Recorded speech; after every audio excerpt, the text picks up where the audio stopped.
So guys, welcome back to my live stream. A part 2 of how to make drum on a Midas M32, like a pro. If you have not watched the previous one, you can go to my page and check for the video. I'll tag the video over this video.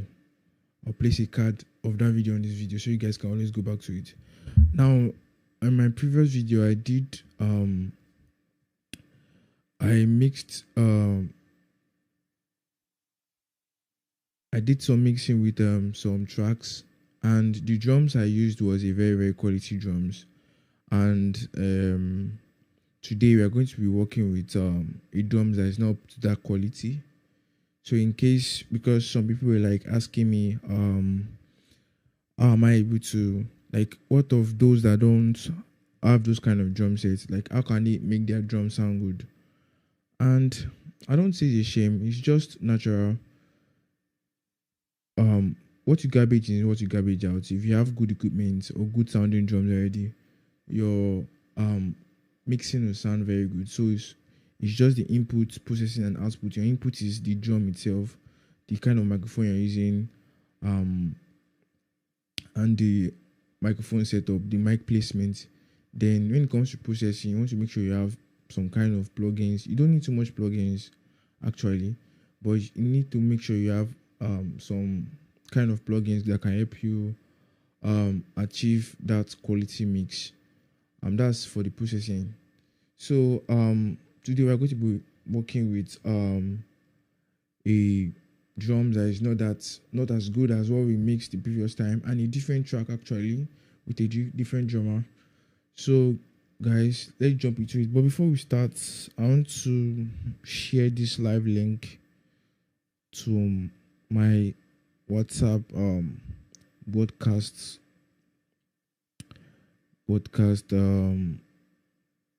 channel. Share. We'll start in less than 20 seconds. Let's go. Copy WhatsApp. I don't know what's happening with this WhatsApp recent update. Okay, I'm there already. Podcast, then share. Paste. Part 2. Okay, got it. I want to paste to 2 more groups so I have enough people watching this live video. Okay, we start in less than a minute. Yeah, I'm almost there. I'm trying to share this link to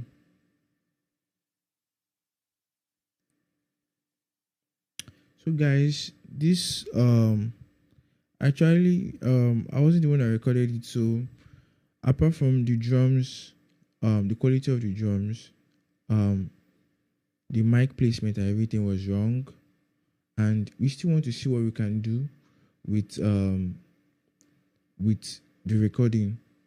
What can we do to some things that are not really up to that standard, or a bad recording? What can you do?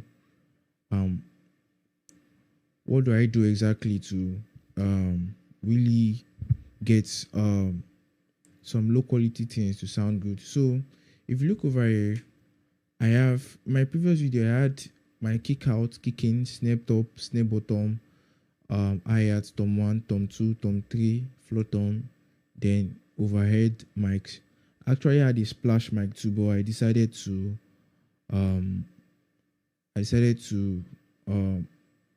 just make use of my overhead instead. So but this over here, we only have one kick. That's the kick out. I don't even know how they recorded it. I wasn't even recorded it. So the kick out, we have a snare top and a snare bottom. Thank God. We have hi-hat, then tom 1, 2, 3, and the overhead is in mono. That's just one mic, no overhead. So let's see what we can get with this given tracks. Let's see if we can get that professional mix. And mind you, I'm using all the all effects on the board. I'm not using any external processing. These tracks are raw. If you check over here, all tracks are raw. Over to my kick channel, everything is raw.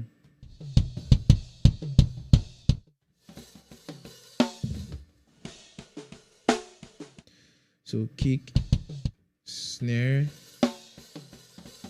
then snare bottom, then hi-hat, then tom 1, tom 2, and floor tom.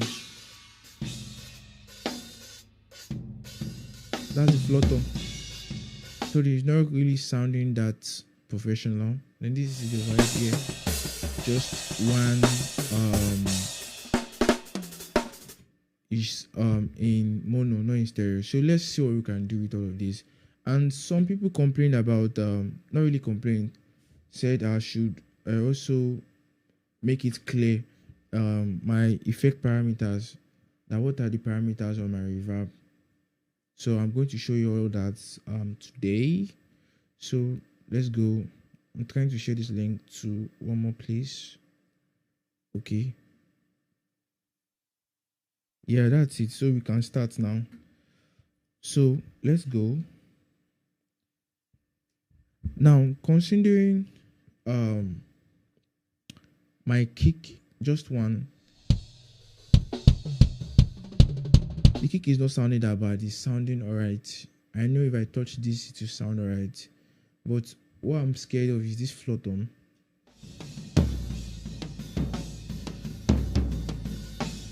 It sounds almost terrible. So let's see what I can do with this giving tracks. So this is the track over here.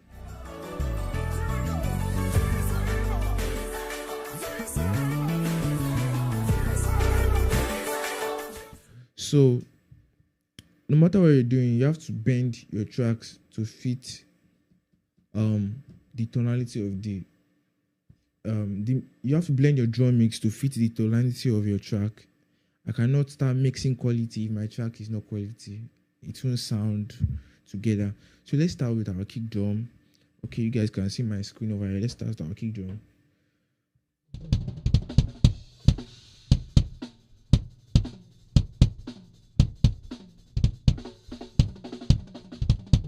Now, let's talk about decision making. What exactly do I want to do to this kick drum to make it sound nice?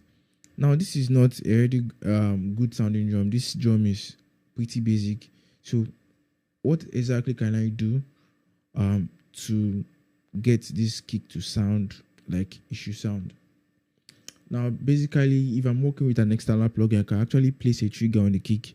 But I want to work with this my EQ with everything on the board. Yes, because it's not every time you have those plugins to run on your channels. So let's look at the gain structure of our kick first.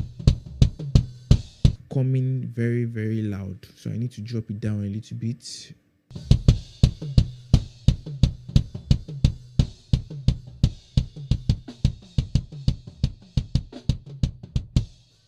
So guys, remember your gain structure when setting your gain structure or including your gain structure, everything has to be on minus 18 dB. That's loud enough and clean enough. You can actually go to minus 12 or minus 10. There's nothing wrong as far as you're not reaching zero. Once you reach zero is distortion and clipping. So this is just minus 18 dB. I love using minus 18 dB. Most professionals use minus 18 dB as a gain structure. Everything, maybe things like vocals can be on minus 12, but I want my drums to be on minus 18. So we've checked our kick drum.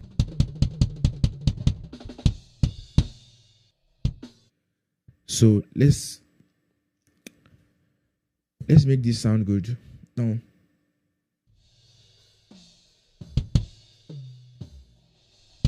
And if you watch my previous video, you understand that I told you you have to build your sound library in your head, meaning you have to know how different kind of kick drums sound like. You have to listen to different kind of music. You need to know how funk kick sounds like, how rock kick sounds like, how a pop kick sounds like. They all sound different. So let's move to I just want to show you some ways or a reference of how a kick should sound like. So I want to place a trigger here just to show you guys. Okay, let me pause this and just play a sound. I want to load the kick sample. Load. So this is a basic kick I use every time. Trying to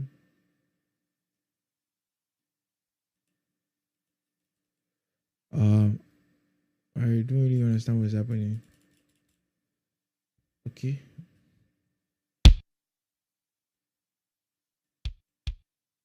So this is a basic kick sample. You can hear that very well. So this sounds good already.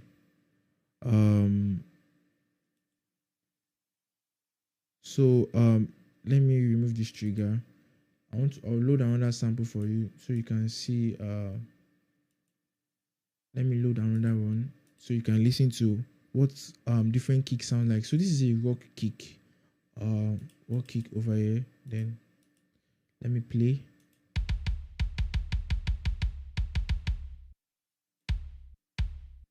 I see it's sounding different. So let me load another one.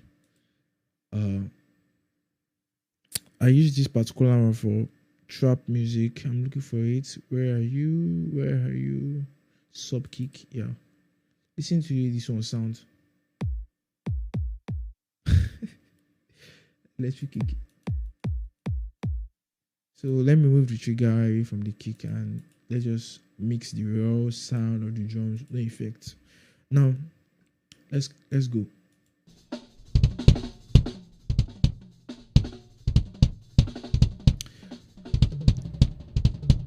And the first thing I want to do is this kick drum. I feel the high end is kind of low. Let's take out the mid, the boxy sound a little bit first. So you can actually raise it up, attenuate it, and move around to know that exact sound you want to remove.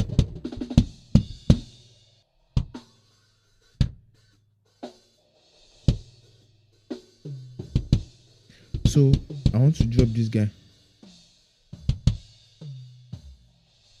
and maybe widen it a little bit.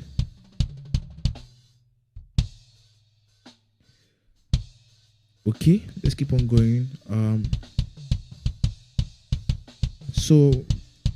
We did something the last time. What we did was I told you there are some irrelevant frequencies, irrelevant and unwanted frequencies that happen around this area from your 20 to 40. You can't hear these frequencies, but you can actually feel them if you are playing this on a live sound with big subs. So you can actually feel them, but they're not really important or relevant. So, and there's something about these frequencies. Let's talk about live sound a little bit. If you don't take out those guys, your speaker is vibrating for 40 hertz. At the same time, it's vibrating for 50, for 60, 61, 62 at the same time. So those low frequencies around 20 hertz, 40 hertz, they actually take more power to need more power to your speaker needs more power to recreate those frequencies. So sometimes what they do is they slow your speaker down a little bit. And when they slow your speaker down, your speaker cannot vibrate well for other frequencies. So sometimes it's just good to take them out. Sometimes you might not be able to hear the difference, but sometimes you have to do that. So let's take out those frequencies. So it sounds cleaner. Then the next thing I want to do is boost my low end a little bit, around 50 hertz.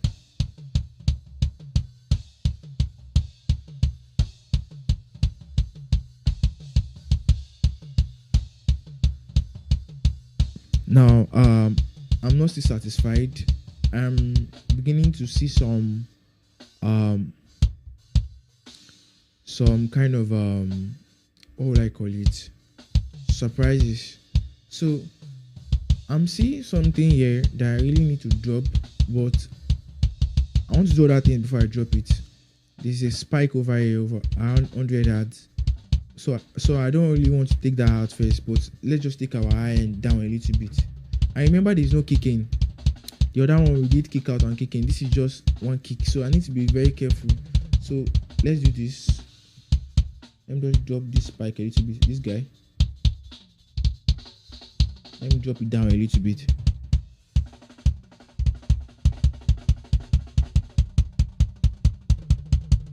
And let me take down that spike a little bit and see what happens. Change this guy to a parametric EQ.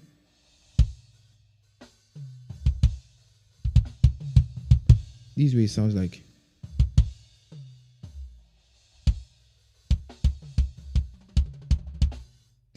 Let me roll down my low cut a little bit.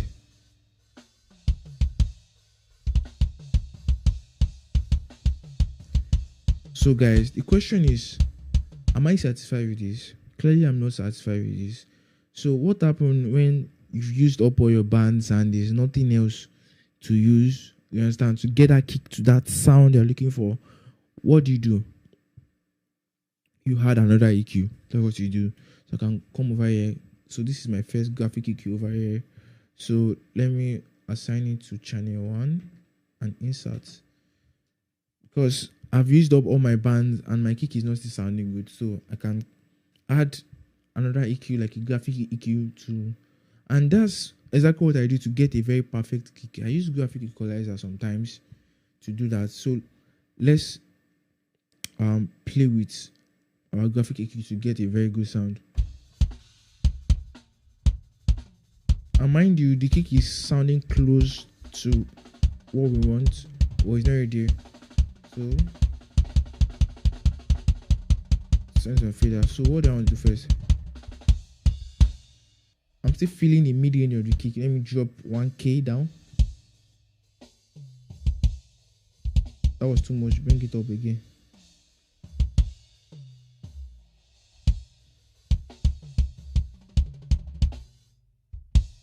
So let me drop 800 and 630 at the same time.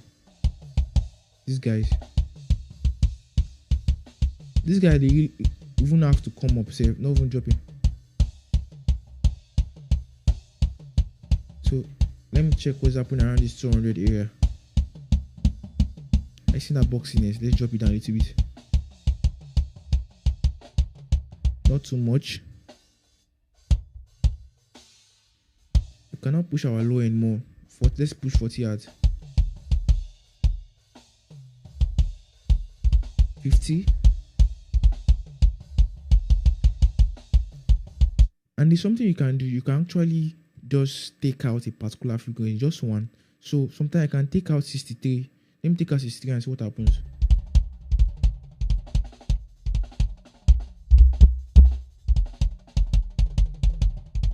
I see what happened. Let me bring it back. Let me take out 80.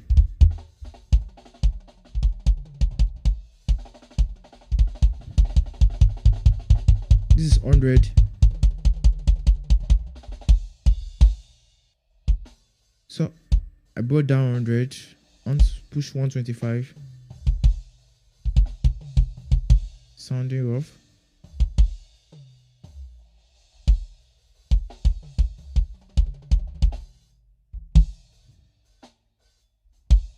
So guys, I'm doing a lot of guesswork here.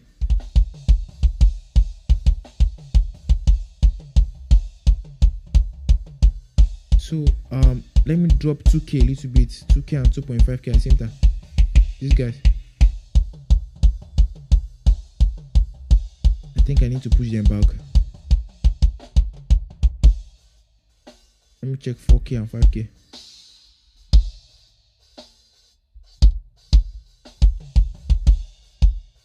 Um, 6K and 5K.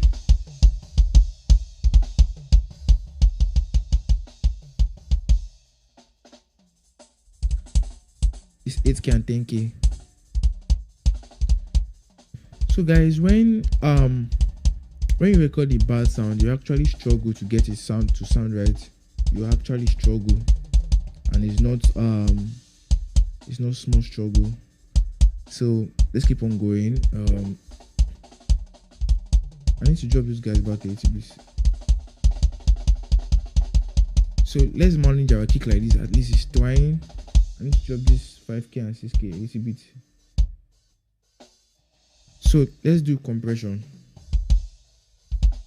So remember your ratio should be on 2.5. I don't know if you guys can see it well. 2.5. Then your attack, depending on how loose or how tight the thing is. Let me bring down my threshold a little bit so that I can compress -3 to -4 dB. I'm looking for when it's playing hard.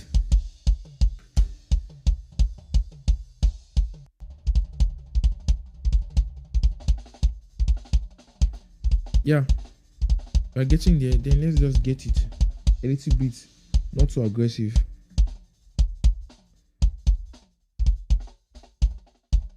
I remember when anything that is percussion and you want to get anything like drums, your attack needs to be on 0 because you actually drum has peak and a transient and a sustain. So you actually have to, your attack time has to be on 0 so it won't chop off that transient. So I can manage this kick like this. Let's move on to the snare. Remember there is no kicking, so let's move on to the snare. This is the snare.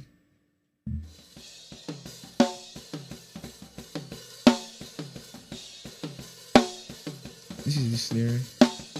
So first thing, low cut.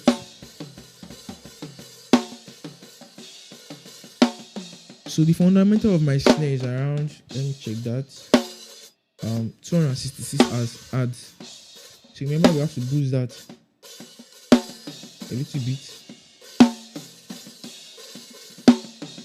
Then the snare is sounding kind of muddy a little bit, and that muddiness is around 400 to 600. I can just do like this for it to hear. Drop it down a little bit.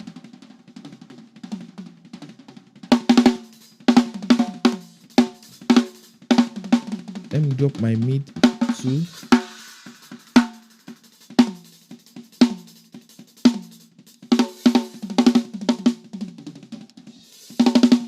And my eye.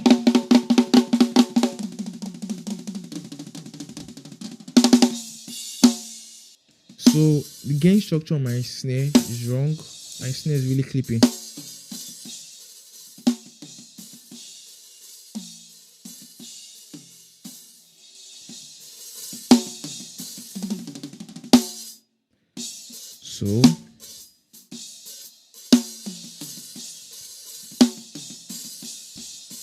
So guys, you guys couldn't notice the high shelf I put on my snare was already making the cymbal bleed already too much, you understand, making the hi-hat sound kind of sizzling, which is not supposed to be.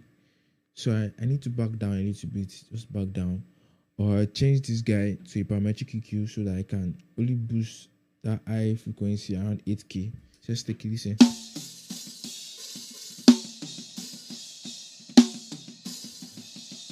So if I'm looking for extra crispiness, I can actually use my snare bottom, because my snare bottom is under the snare drum and it's further away from the cymbal, so there's less cymbal bleed. So let's keep on going. Then compression on our snare.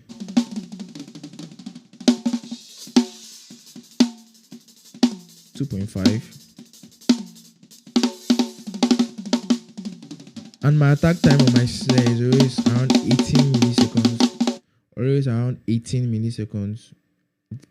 I told you it depends on how loose or how sharp it sounds. If it sounds very loose, your attack time is supposed to be faster, meaning closer to 0. But if it sounds tight already, you can actually increase your attack time to let most of those transients pass through before you compress. So let's check our kick and snare.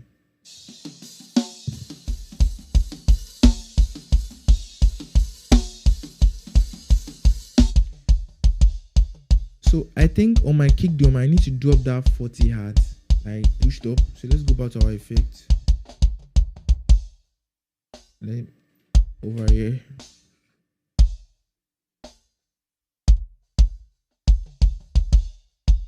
So let me take out 50.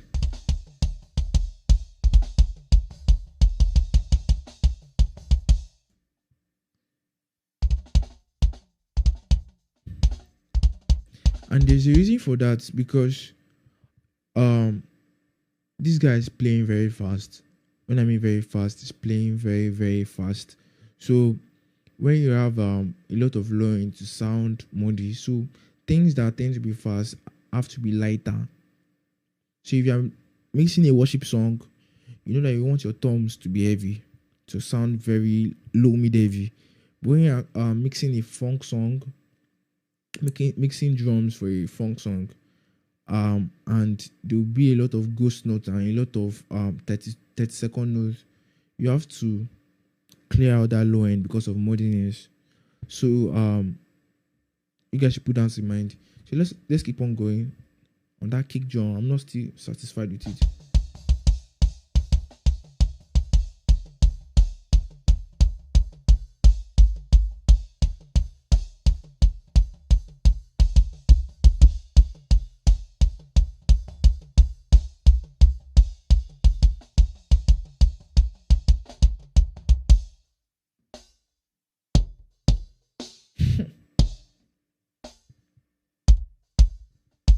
So let's keep on going. I cannot get my snare drum now. Let's get our snare. Remember your attack time on 0.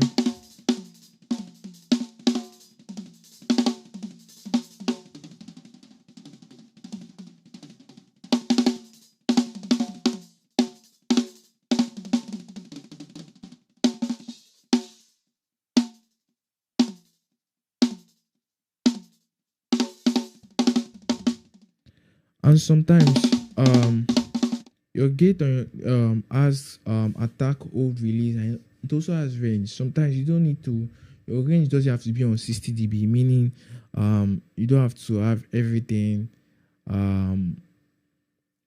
quiet after the gate is closed. So you can actually bring it up to like 30 dB. Let's check 30.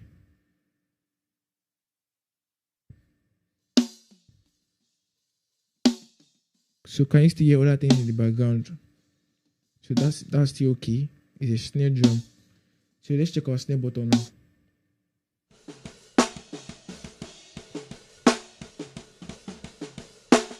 So guys, we are struggling like this because the recording wasn't taken seriously. So on our snare button, let's do low cut first.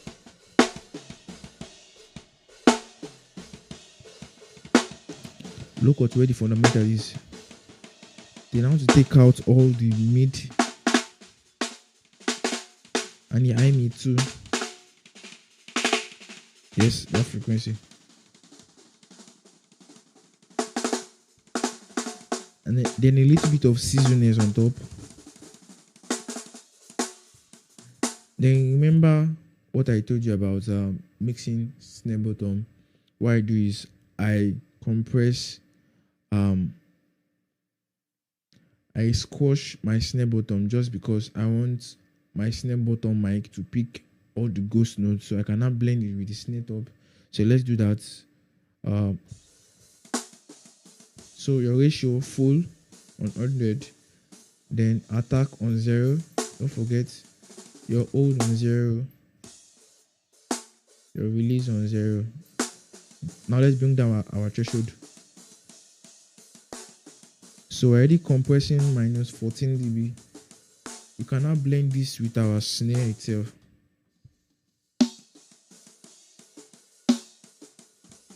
So let's go to where he played some ghost notes.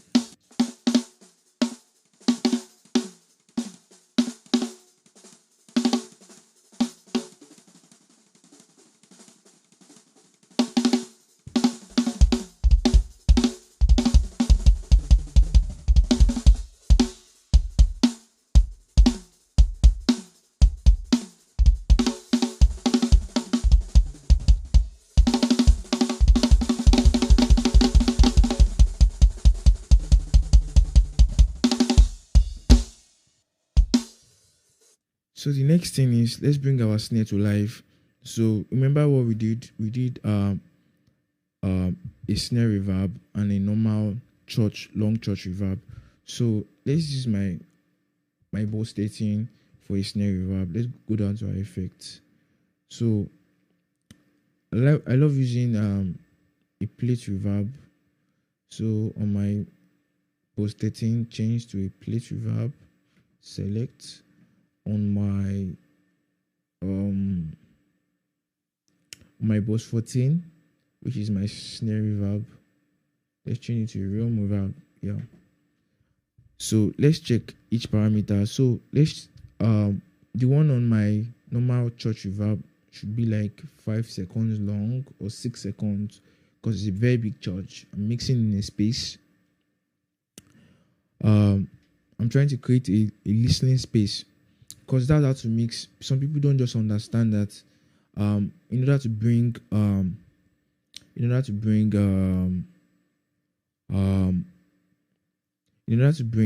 your drums to life or anything to life, you need a room. You understand? To place that thing in a room that has natural reverb. You understand? So you can actually use artificial reverb to bring up those notes actually to make it sound like it's in a room. So you can bring things to life with reverb. So that's on our first boss. On the second boss is a snare reverb, and the snare reverb, the decay time is around 1.3 seconds, and the pre-delay can be on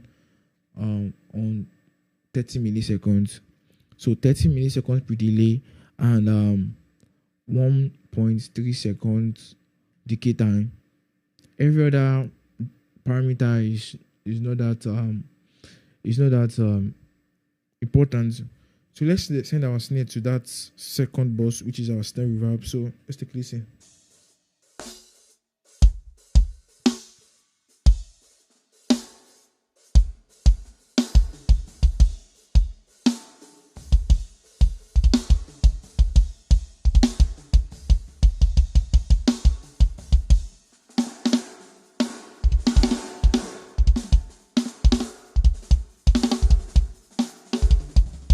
So I need to increase my room size a little bit.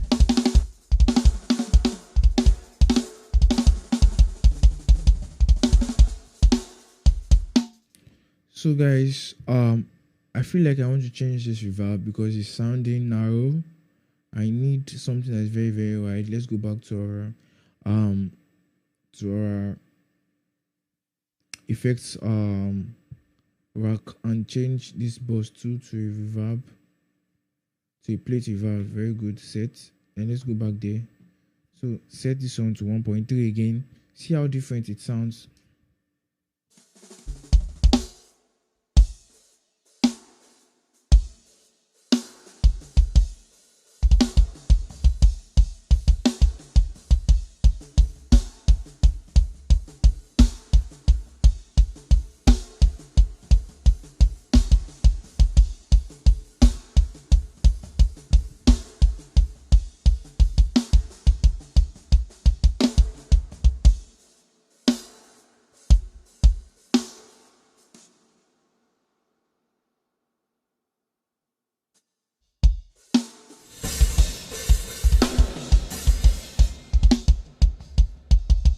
I knew something was wrong, so let's go back.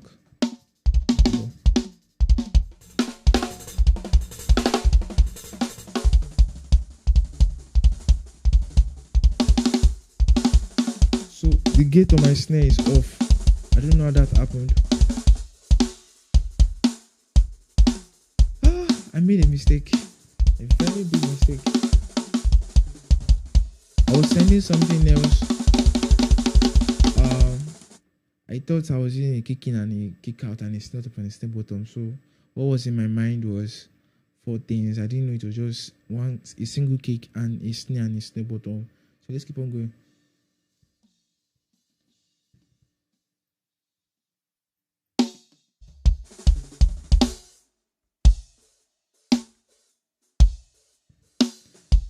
So let's send our snare now.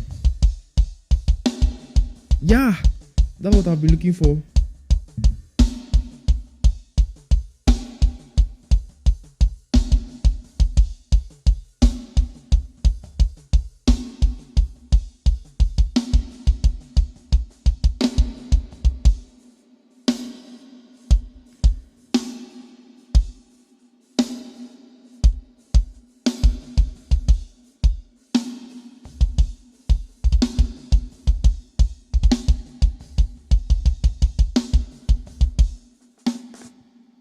Now let's move on to our hi-hat.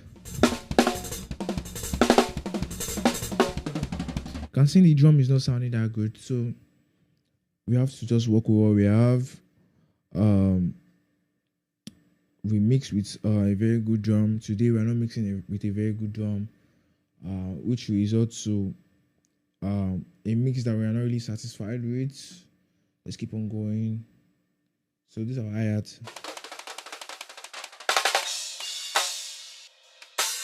So I need to bring down the gain a little bit.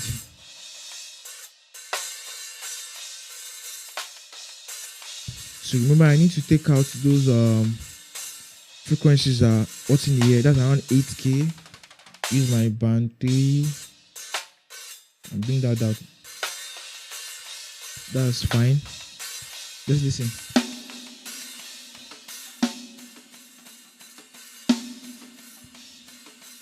I can now pound that to the left a little bit.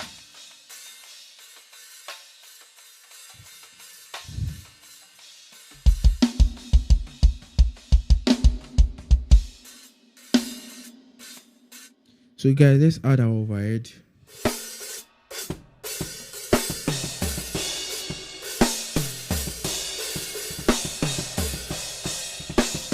Today we are suffering.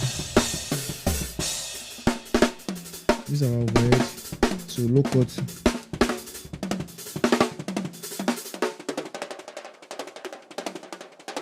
This is our low. I want to continue.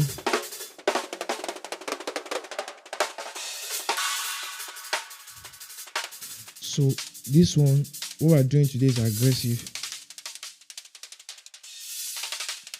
I'm doing a low cut to around 2K.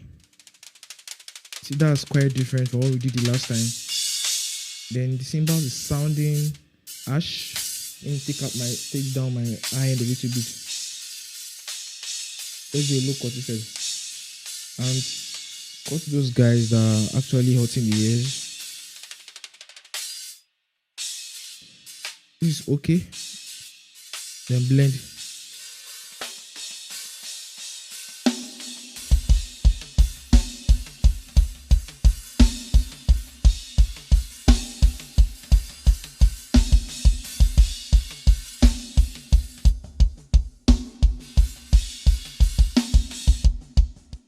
So since we are just using a mono overhead, just one overhead mic, I want to pan that overhead mic to the right because I already have one hi-hat mic that is panned to the left, so it will give us a little bit of a stereo effect.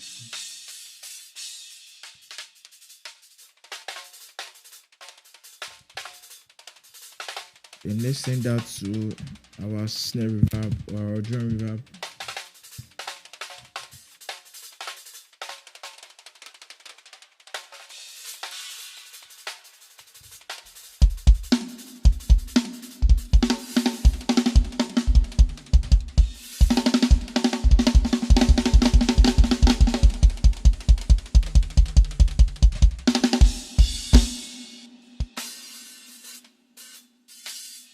Now let's move to our toms, which is the hardest to do.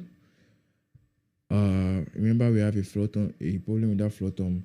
So at least for where it was playing his toms, let me loop that please. So guys, this is also a continuation of my previous video. You have to go and watch the first video I did.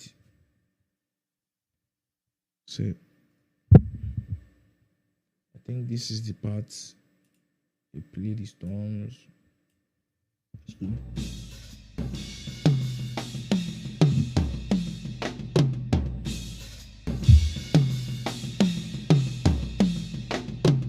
So those that watched my previous video, can you compare the quality of these drums they are listening to the other one? The other one sounds very good. Sounds better. Far way better than this. So let's start with our tom one.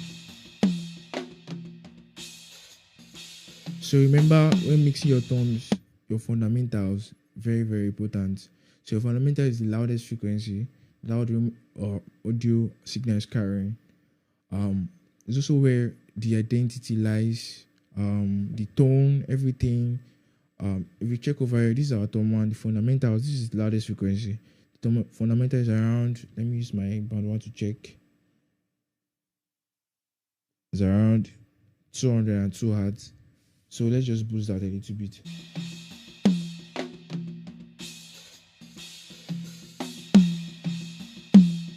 I remember, guys, I told you, even after getting the fundamentals, you don't need to boost that fundamentals directly. You can always shift down a little bit. And let me tell you the reason why I do shift down a little bit when it comes to fundamentals. The reason why is when you eat your thumbs, your thumbs will distone by some semitones higher. So let's say your thumbs is tuned to key D or key C. When you eat that thumbs, because the beta head is applying pressure, you understand, the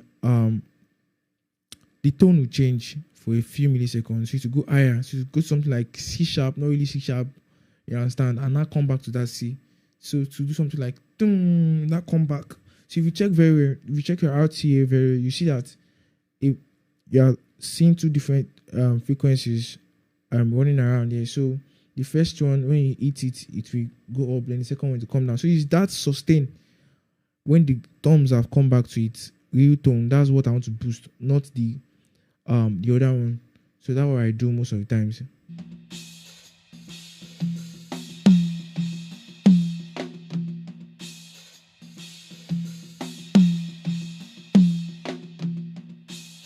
So let's just take our mid a little bit down a little bit.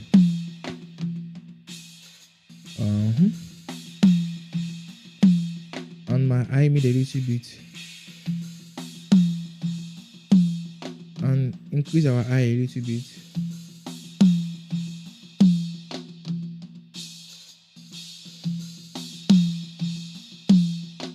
And compress.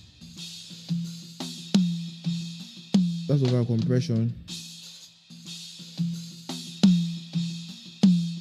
So my compression time, I'm really going into details this time. So my compression time is around if you look over here, my attack, remember, it depends on how loose or how tight it is, but now these thumbs is really tight. So what I'll do is I can leave my attack time on default, that's 10 milliseconds, but my hold will be on 30 milliseconds. So my attack 10 milliseconds, my hold 30 milliseconds, and my release very fast. So let's take a listen.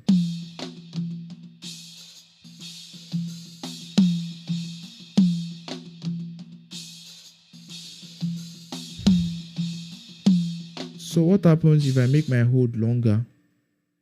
Let's change 50 milliseconds.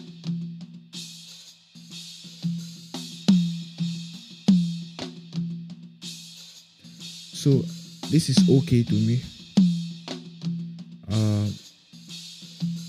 Let's get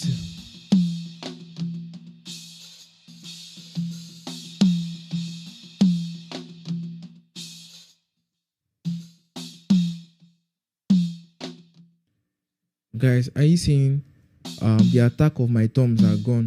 The reason why, because my gate opening seconds, that's the attack, is very, very slow. So I need to take it down to 0. And my hold will be on something like 200 milliseconds, and my release on 200.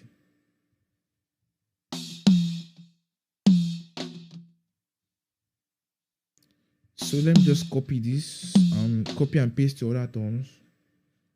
Might not work today because the mics are not really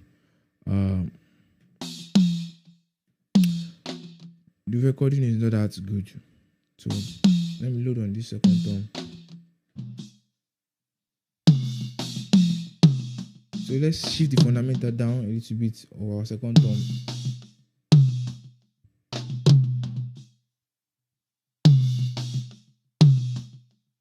I see our thumb 2 is sounding kind of bloated, or what other words can I use? Muffled. It's not tight like the thumb one. Take a listen.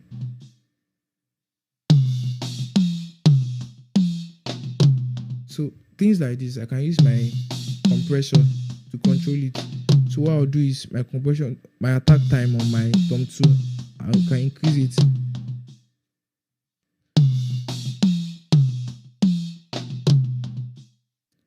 That's alright.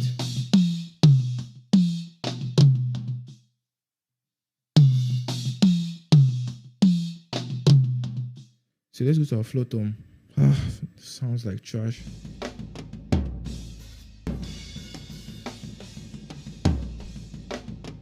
Low cuts first. Then let's boost the fundamental first.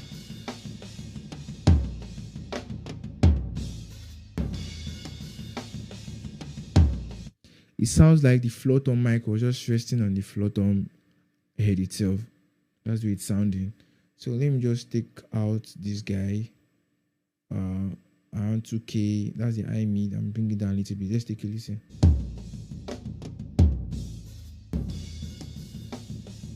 I think that's too much. Let's bring it back up a little bit. So let's take down the low mid a little bit. This sound.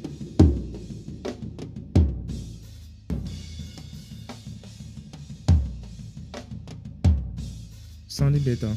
Then let's boost our eyes a little bit.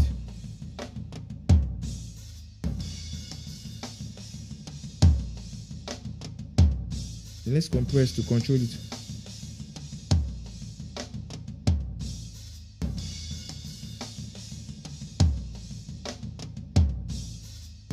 So my floor tone now, my compression attack time is changing.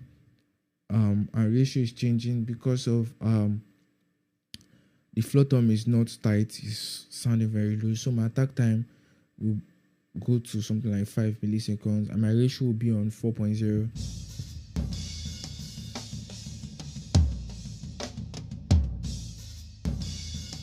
So let's get it.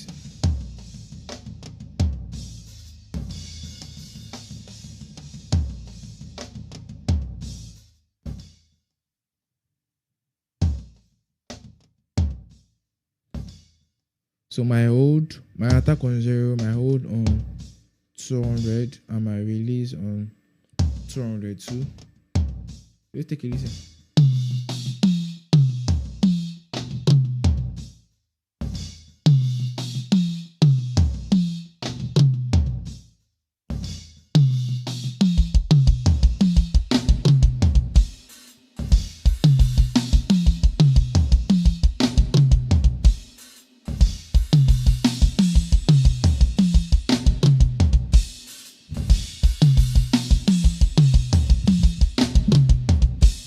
So let me balance my thumbs a little bit, come down a little bit, come down a little bit, and just take a listen.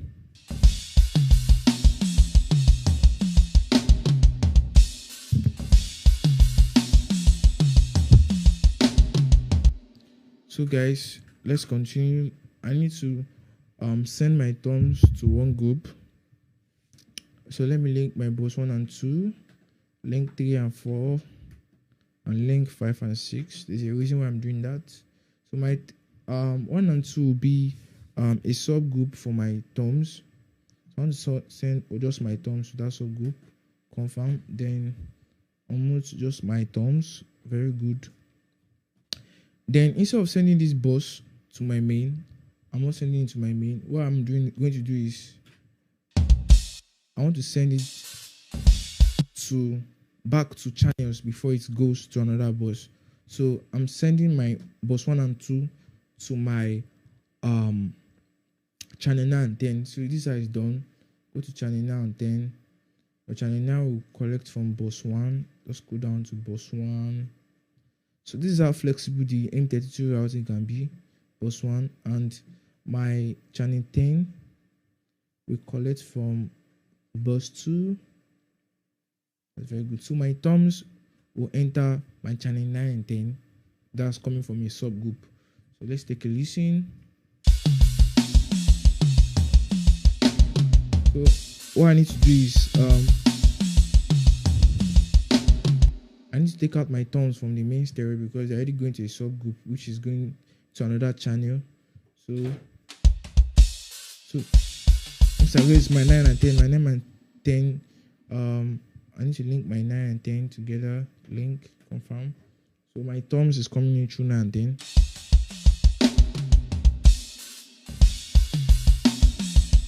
Then let's do a little bit of panning.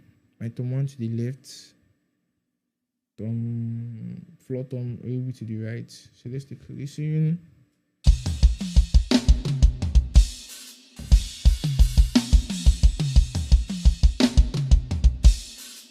I really need to open this track so it can keep on playing, so you can see how well our mix is going throughout the whole tracks.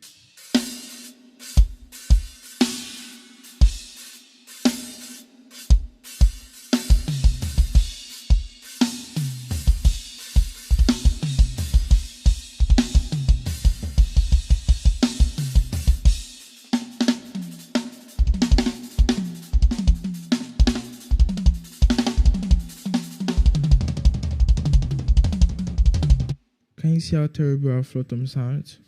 But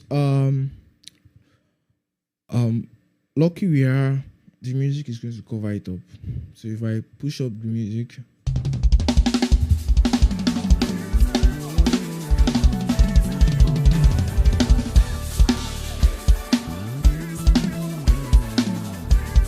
so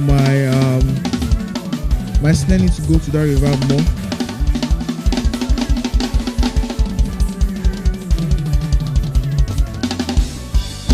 And my thumbs too.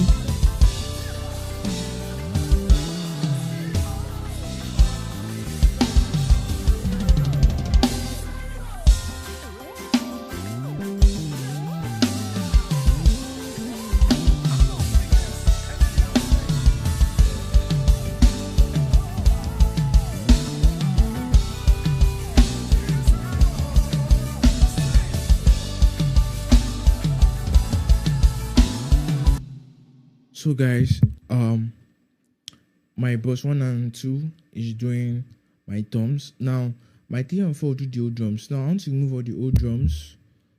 I'll change my boss 3 and 4 to a subgroup 2, confirm. Then send all my drums into that group. Remove my kick, snare, snare bottom, hi-hats, tom 1, tom 2, tom 3, and cymbals and those toms. So I don't need to send my toms because my group is already going. My toms, which is on 9 and 10, that's coming from a stereo boss subgroup, is already entering into it. So let's take a listen. So what I need to do is take out all my drums from the main stereo, snare bottom, everything out of the main boss, including this one. Now nothing will sound except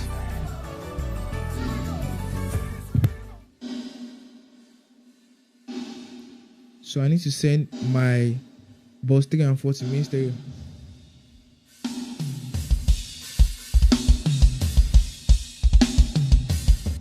Now I can now do more compression on my boss 3 and 4, that's the old drums. So I just need to do a little bit of EQing. So let's take a listen.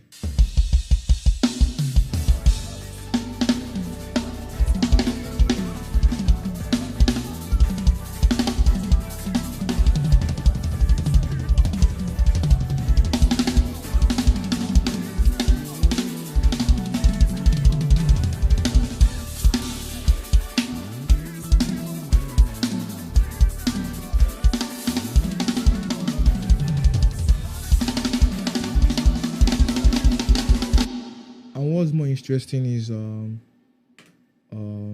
the compression. So let's compress our drums.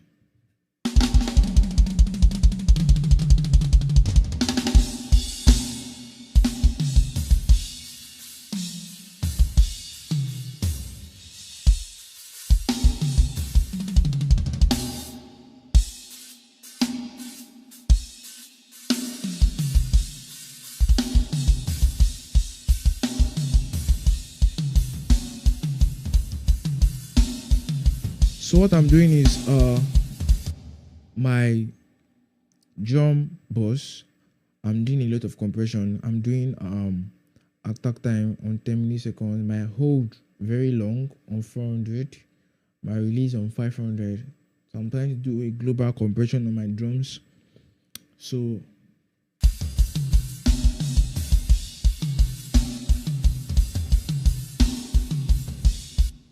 because of the bad sounding drums, what I did was hide my drums inside reverb. So I send my thumbs to the reverb, so it's not really noticeable if it's not sounding well. So the last thing I want to do is parallel compression. I didn't do this in the last video because it didn't need it. So let's do parallel compression. Our bus 5 and 6, which is linked, change to a subgroup 2. And what was the parallel compression? A parallel compression is a very, very powerful tool, and this is what the pros use. What they do is they take a copy of a channel and do a different compression settings. So what they do is the duplicate channel, they will compress and squash that channel to the points that they're bringing up the details in that particular channel. They're bringing up the details, and they are now bringing up the, like what they say in compression, bringing out the mountains and pulling up the valleys. So they will now blend that compressed version with the original version, and surprisingly it gives a very, very powerful rock taste. So let's take a listen at this.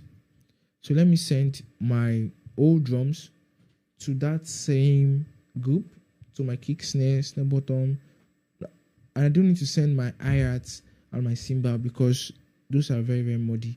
So my kick, snare bottom, and my toms only. Then let's take a look at that channel alone.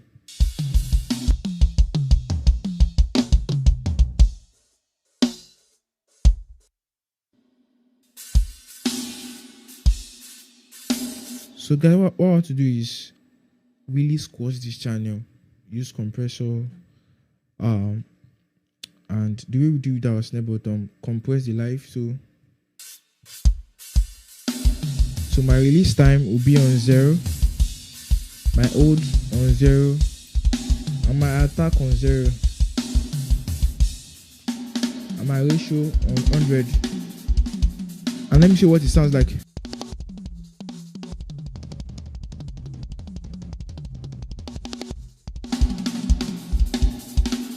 That's what it sounds like. Now I cannot blend this guy, take out the low end a little bit. There's a reason why for that.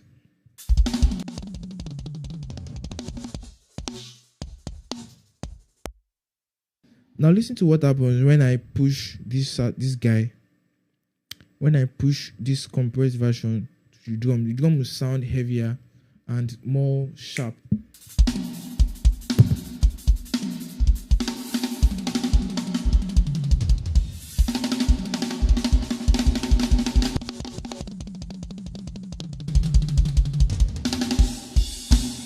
So I didn't send it to my main. I've sent it to my main now. So take a listen.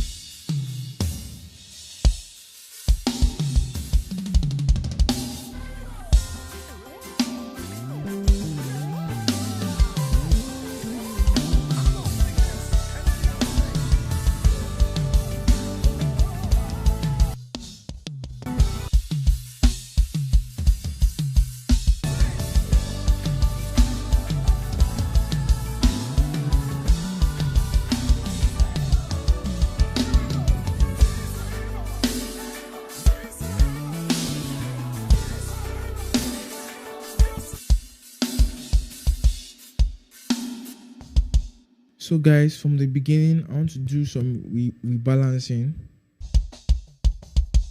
So another mistake I made was my kick is not supposed to be in that subgroup, that compressed version.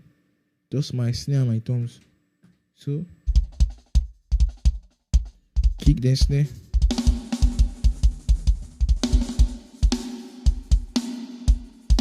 I need to increase the fundamentals of my snare a little bit.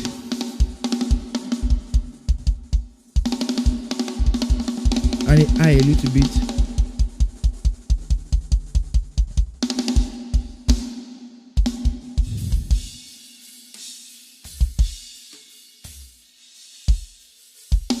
That's my overhead and my hi-hat.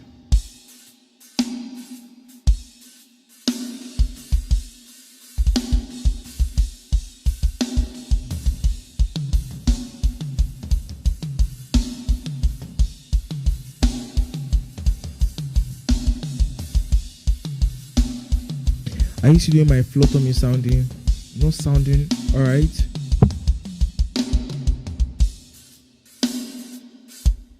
Let me push up the low end a little bit.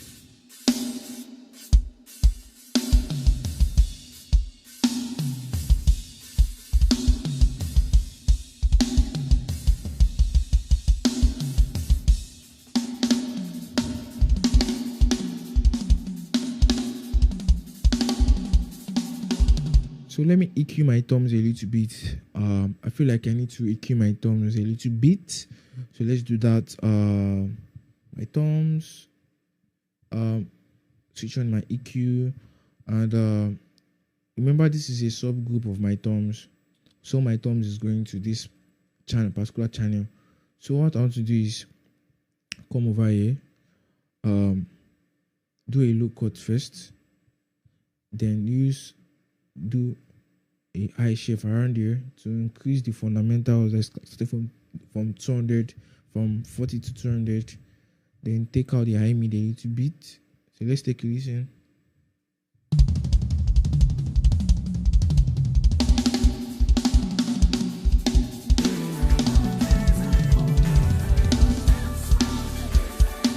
Let's drop it down a little bit.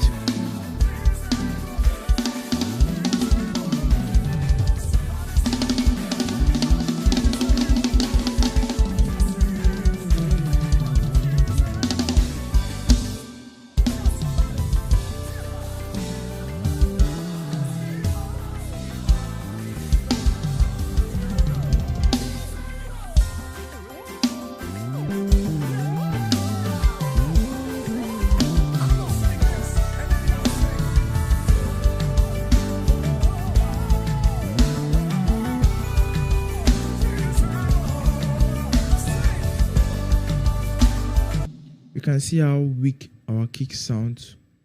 All this because of bad recording. So that's just with the console, and you just have to manage it that way. Except you have tools. I have tools over here I can use to replace the kick sound and replace the floor tom sound. Then even replace the old tones. I have things like that. And in my next live, I think that's what I'll do. I will work with external softwares like this Microbase 12 and add some plugins so you guys can see how you can replace your drum sound using a trigger, using a drum trigger. That will sound better. So let me keep on balancing till it's manageable.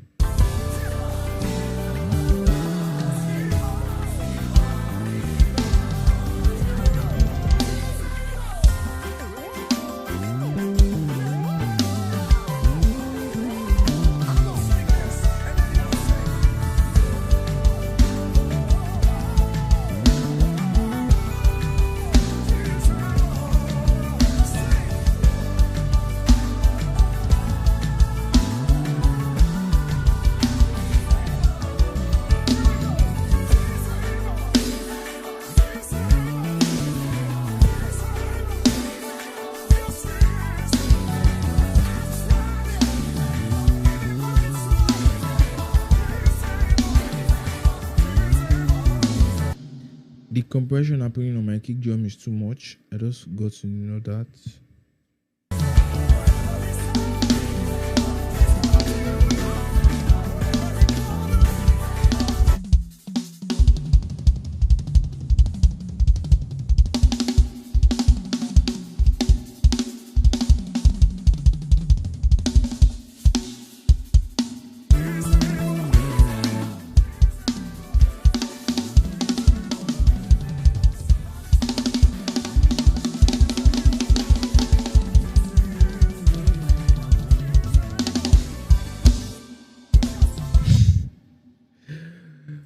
Offend this drummer. KDB, you're a very good drummer.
some kind of wicked playing over there. That drummer is something else. Just listen to the drums from the beginning. So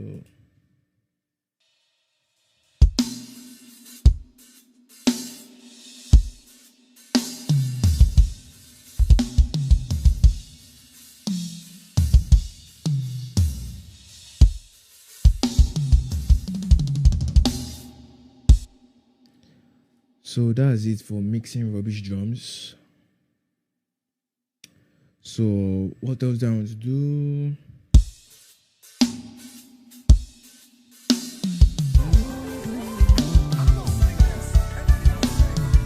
On my tracks,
wow, that was really long.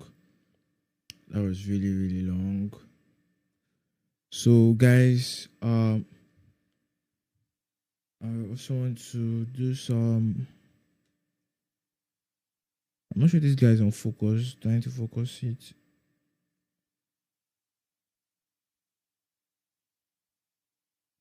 So I think it's on focus now. So guys, that's it for today. Thank you guys for watching. I hope to mix better drums in my next live. Because these drums, it was real struggle. So thank you guys for watching, engaging on my contents. I really appreciate you guys. For the few people watching here that really feel they need to learn some certain things, thank you guys for watching. See you in my next live. Peace out.